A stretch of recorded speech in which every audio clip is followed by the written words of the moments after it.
समोर एक black and white छायाचित्र दिसते आपल्याला।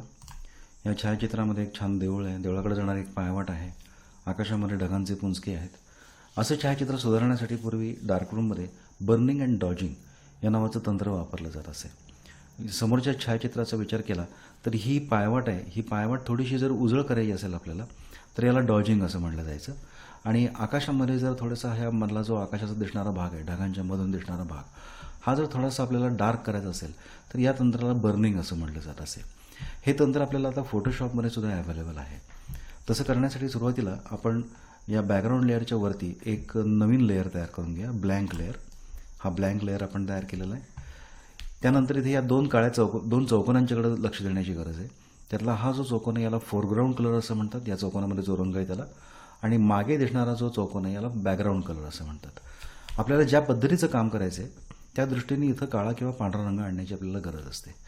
त्यानंतर आपल्याला कीबोर्डवरची बी ही की दाबून किंवा इथं क्लिक करून आपल्याला ब्रश टूल लॉन्च करता येतं। ब्रश टूल लॉन्च केल्यानंतर त्याच्या मेनूमध्ये जाऊन आपल्याला हार्डनेस पहिल्यांदा 0 करावा लागेल आणि नंतर ब्रशचा जो साईज आहे, लहान मोठा करण्याचा जो कंट्रोल हा स्लायडर आहे, इथूनही आपल्याला लहान मोठा करता येतं किंवा लेफ्ट आणि राईट ब्रॅकेट की वापरून सुद्धा आपल्याला या ब्रशचा आकार लहान मोठा करणं शक्य असतं। सुरुवातीला आपण ही जी पायवाट आहे ही पायवाट थोडीशी उजळ करूया आणि त्यासाठी फोरग्राऊंड कलर हा पांढरा असण्याची गरज आहे। इथं क्लिक केलं की आपल्याला इथं पांढरा रंग मिळतो। त्यानंतर इथं ब्लेंडिंग मोड बदलण्याची गरज आहे। आता हा नॉर्मल ब्लेंडिंग मोड आहे, इथं आपण सॉफ्ट लाईट करूया। हा सॉफ्ट लाईट, पण ते करण्याआधी आपण नुसतं ब्रशनं पेंट केल्यानंतर काय होते आणि मग ब्लेंडिंग मोड बदलल्यानंतर कसा त्यात बदल होतो हे आपल्याला पाहता येईल। आपण ओपॅसिटी थोडीशी कमी करू। ओपॅसिटी साधारणपणे आपण 29-30च्या दरम्यान जर ठेवली तर सुरुवातीच्या काळामध्ये आपल्याला ते पुरेसं होईल।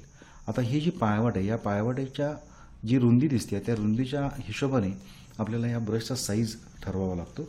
मी लेफ्ट ब्रॅकेट की दाबून याचा साईज थोडासा लहान करतोय आणि सुरुवातीला मी याच्यावरनं थोडंसं पांढऱ्या रंगाने पेंट करतो।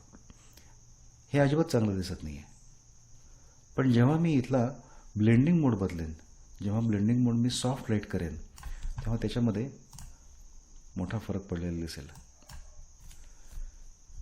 आता ही जी पांढरी पायवाट आहे ही आपण मागाच्या पेक्षा उजळ केलेली आहे।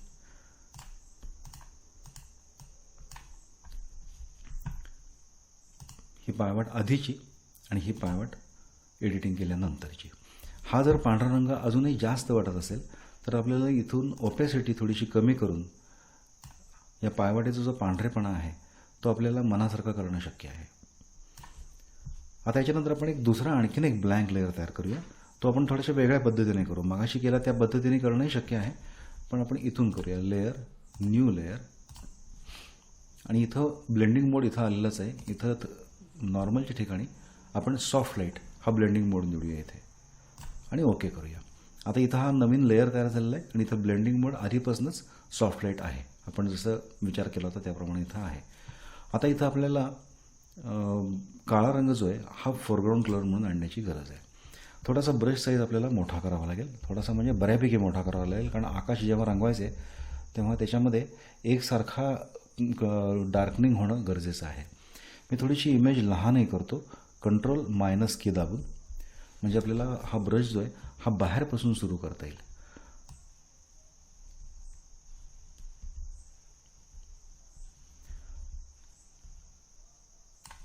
पुन्हा पुन्हा त्याच्यावरनं ब्रश फिरून आपल्याला हे पुन्हा डार्क करणं शक्य असतं। थोडीशी ओपॅसिटी आपण याची कमी करून खाली गवतावरती सुद्धा थोडासा काळा रंग आणायला हरकत नाही, गवतचं थोडंसं डार्क करायला हरकत नाही। मी लेफ्ट ब्रॅकेट की दाबून आधी ब्रशचा साईज कमी करतो आणि थोडंसं या गवतावरनं सुद्धा आपल्याला डार्क करायला हरकत नाही, गवत आणि या बाजूचं गवत सुद्धा।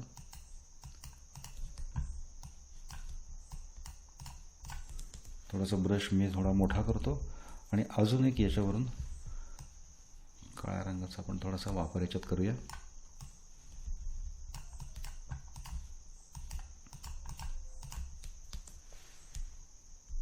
कंट्रोल+ इमेज पुन्हा मी मोठी केली आणि आता आपल्याला आधी इमेज कशी होती आणि आता कसा बदल झालेला आहे हे पाहता येईल। ही आधीची इमेज आहे आणि ही नंतरची इमेज आहे। इथं हे पायवाट आपण थोडीशी उजळ केलेली आहे। आकाशामधलं जे ढगांच्या मधून दिसणारं जे आकाश होतं ते डार्क केलेलं आहे आणि त्याच्यामुळे या इमेजला चांगल्यापैकी उठाव आलेला आहे.